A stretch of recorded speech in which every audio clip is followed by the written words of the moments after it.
여러분 안녕하세요. 이윤기 변호사입니다. 최근 한 인터넷 포털에서 다음과 같은 글이 올라온 게 있습니다. 학교 앞에서 차 만지면 진짜 돈 주나요? 제가 용돈이 부족해서 그런데 요즘 유튜브 보니까 민식이 놀이라고 차 따라가서 만지면 돈을 준다고 하는데 한 번 만지면 대충 얼마 정도 받을 수 있나요? 제가 용돈이 많이 부족해서 그럽니다. 이른바 민식이법 놀이라고 해서 최근 초등학생들 사이에 유행처럼 번지고 있는 놀이가 있다고 합니다.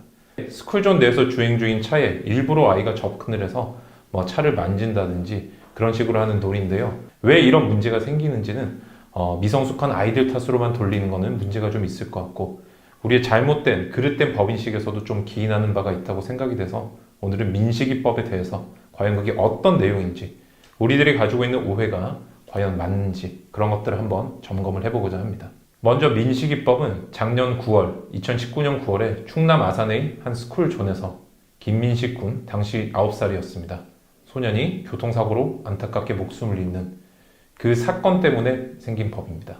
해당 법안이 19년 12월에 마무리가 돼서 올해 3월부터 이제 시행이 되고 있는데요. 내용을 간단하게 한번 보도록 하겠습니다.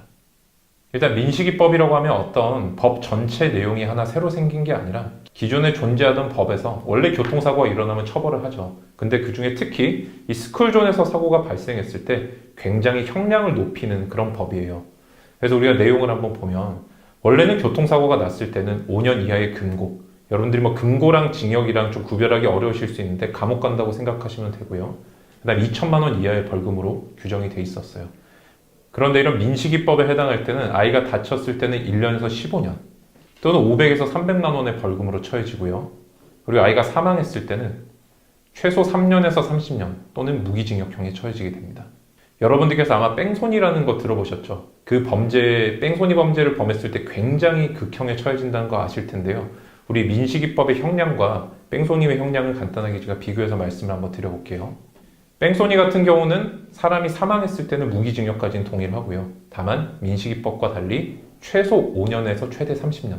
아까 민식이법 같은 경우는 최소 3년이었었죠. 이렇게 형량의 가장 낮은 부 하한이라고 합니다. 최소 형량에서 조금 차이가 나고요.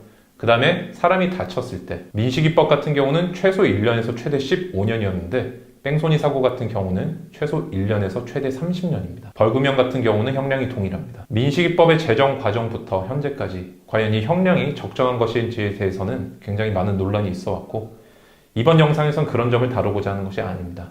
다만 현재 살아있는 법인 이 민식이법이 어떤 식으로 운용이 되고 또 운용이 될 수 있는지 거기에 대한 오해들을 조금 풀어드리고자 하는 건데요. 일단 민식이법 같은 경우는 여러 가지 교통사고 중에 특히 스쿨존이라고 해서 여러분들이 운전하실 때 보시면 또는 길가에 걸어가시다 보면 밑이 빨갛게 칠해져 있는 도로가 있어요. 30이라고 쓰여져 있고요. 그게 어린이 보호구역 또는 스쿨존이라고 하는데요. 그 구역 내에서는 운전자는 일단 시속 30km 이하로 운전을 할 의무가 있어요. 원래 일반적으로 여러분들이 자동차가 워낙에 우리 실생활에 많이 퍼져 있고 되게 우리 생활의 일부로서 인식을 하고 계시지만 위험한 물건에 해당을 하거든요. 여러분들이 어떤 로봇이라든지 전투기 이런 거를 조종해서 사람이 다칠 수 있다는 점에 대한 인식은 충분히 가지고 계시지만 자동차도 다른 사람을 다치게 할 수 있다는 점에 대한 인식은 부족하신 것 같아요. 다시 말하면 자동차라는 것은 위험한 물건이기 때문에 언제든지 이 위험한 물건을 통해서 다른 사람이 다치지 않게 내가 주의해야 될 의무가 있어요. 이걸 줄여서 주의 의무라고 합니다. 교통사고에 있어서는 이런 주의 의무에 대해서 어떤 위반이 있는지 이 부분이 핵심적인 쟁점인데요. 어린이 보호구역 내에서 사고가 났을 때 이 주의 의무의 내용을 판단하는 기준을 두 가지 정도로 만들어 놓은 게 민식이법의 핵심이라고 할 수 있어요. 첫째는 시속 30km를 넘으면 안 된다는 거예요. 시속 30km를 넘었을 때는 내가 운전하면서 전방을 주시를 했다든지 그 다음에 어떤 흰색 정차 라인 있죠. 서늘 라인 이런 걸 잘 지켰다든지 신호를 잘 지켰다든지 이런 것들은 전혀 고려를 하지 않습니다. 30km가 넘으면 일단 안 되고요. 두 번째로는 시속 30km를 넘지 않았다고 하더라도 내가 핸드폰을 보면서 운전을 했다든지 아니면 옆을 보면서 운전을 했다든지 아니면 신호를 위반한다든지 이런 사정이 있을 때는 당연히 이런 주의 의무를 위반했다고 보게 됩니다. 여러분들께서 아마 이 부분에서 조금 가장 첫 번째 오해가 발생을 하는 것 같아요. 가장 큰 오해라고 할 수 있는 게 스쿨존에서 교통사고가 발생하면은 시속 30km를 준수했고 아무런 과실이 없다고 하더라도 무조건 처벌되는가? 결론부터 말씀드리면 그건 아닙니다. 원래 교통사고가 제가 문제되는 이유는 주유의무를 위반했기 때문이라고 말씀을 드렸는데 30km를 먼저 지켰고 속도를요. 그리고 어떤 아이가 전혀 튀어나올 거라고 예상을 못했고 그 다음 신호를 나는 완벽히 준수를 했고 전방을 딱 바라보고 있었으며 이런 걸 방어운전이라고 하잖아요. 그죠? 이런 내가 방어운전을 하는 상황 속에서 그리고 실제 아이가 그 해당 빨간불이라서 딱 거기 서 있었어요. 길가에.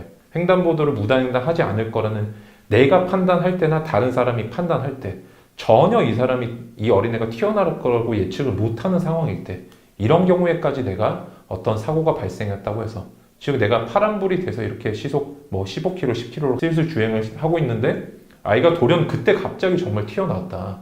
친구들과 얘기하고 있고 이랬는데 이 경우에도 과연 처벌이 될 수 있을까? 이 부분에 대해서는 저는 조금 부정적인 생각을 가지고 있습니다. 아마 대다수의 거의 대부분의 변호사님들도 마찬가지 생각이신 것 같아요. 그리고 두 번째 오해가 민식이법에 해당하면 즉 스쿨존에서 교통사고가 발생했을 때는 무조건 감옥에 간다. 여러분들이 감옥에 간다는 건 이제 일반적인 표현이고 저희 법조계에서 이제 실형이라는 표현을 써요. 실형이라는 게 뭐냐면 벌금형, 이건 돈으로 내는 거죠. 그 다음에 징역형 중에서 집행유예라는 게 있어요. 실제 집행을 나중으로 유예를 한다는 거예요. 징역형의 집행은 교도소에 가서 집행을 하거든요. 노역을 하는 거잖아요. 그죠? 그거를 너가 일정한 기간 동안 반성을 하면서 지내면 없는 걸로 쳐주는 거죠. 근데 이제 실제 징역형이면서 집행유예가 나오지 않는 경우를 저희는 실형이라고 합니다. 그래서 실제 어떤 사람이 범죄로 처벌될 때는 세 가지 중에 하나에 해당하신다고 생각을 하시면 돼요. 첫째는 그냥 벌금형, 두 번째는 징역형인데 집행유예일 때, 세 번째는 징역형이고 실제 감옥으로 갈 때, 이 세 번째 케이스를 바로 실형이라고 합니다. 근데 이런 민식이법에 해당을 해서 스쿨존에서 교통사고가 발생했을 때 언제나 실형인가? 그것도 반드시 그렇다고 말을 할 수는 없어요. 이분이 초범이고 그 다음에 정말 주의의무를 모두 지켰음에도 불구하고 정말 아주 경미한 사소한 실수로 아이가 다치게 됐다고 했을 때도 과연 이분이 감옥으로 실형으로 받을 것인가, 그거는 제가 조금 부정적이다라는 생각을 조금 말씀을 드리고 싶습니다. 그리고 마지막 오해가 이제 합의를 해도 전혀 소용이 없다라고 생각하는 분들이 계신데, 원래 일반적인 교통사고 같으면 합의라든지 아니면 뭐 보험에 가입돼 있다든지 이런 경우에는 애초에 사건화가 되지를 않아요. 그런데 원래 스쿨존에서 일어나는 사고는 민식이법이 생기기 이전부터 합의의 대상이 아니었어요. 이 말은 무슨 뜻이냐면 합의가 있다고 해서 사건이 백지화되는 것은 아니라는 뜻이에요. 다만 현재도 진행이 되긴 하지만 적절한 어떤 손해보상이 이루어졌고 그런 점들은 재판에 있어서 충분히 참작이 됩니다. 그래서 합의가 무의미하다고 생각을 하시는 건 안 돼요. 법적으로 다만 취급되는 정도가 다르다라고 받아들여 주시면 좋겠어요. 그리고 마지막으로 이거는 합의의 어떤 문제는 민식이법과는 원래는 관련이 없다는 점도 기억을 해두시기 바랍니다. 여기까지가 이제 제가 민식이법의 내용을 간단하게 이제 설명드렸고 거기에 대한 어떤 오해를 조금 되짚어봤는데요. 이런 민식이법 놀이가 일어나게 된 배경에 대해서는 뭐 여러 가지 이유들이 있을 수는 있겠지만 저는 불현듯 그런 생각이 조금 들었어요. 십수년 전인데 중고등학생들 사이에서 일부러 교통사고를 내는, 주행 중인 차에 접근을 해서 다친 척하는 그런 식의 어떤 범죄 행위들이 많이 있었어요. 그러면서 보험금을 타고 이런 것들이 굉장한 중범죄에 해당을 해요. 이제 그걸 보험 사기라고 하거든요. 왜냐하면 교통사고가 일어났을 때는 대부분 보험으로 처리가 되잖아요. 그죠? 근데 실제 보험 사유가 없으면서도, 보험금을 지급받을 사유가 없으면서도 이런 어떤 사고를 일으키는 이런 행동들이 굉장히 옛날 엄하게 다스려졌어요. 근데 물론 우리가 초등학생들 같은 경우는 이제 어떤 감옥을 가거나 벌금을 받진 않죠. 대신에 굉장히 중하면 소년원에 간다든지 이런 다른 어떤 처분들이 예정이 돼 있지만, 근데 이런 어떤 법적인 처분을 말하기에 앞서서 우리가 법에 대한 정확한 인식과 그 다음에 아이들에 대한 어떤 제대로 된 올바른 교육을 통해서 이런 어떤 김민식 군에 대한 비극적인 상황 자체에 대해서도 우리가 굉장한 유감을 가지고 있잖아요. 그죠?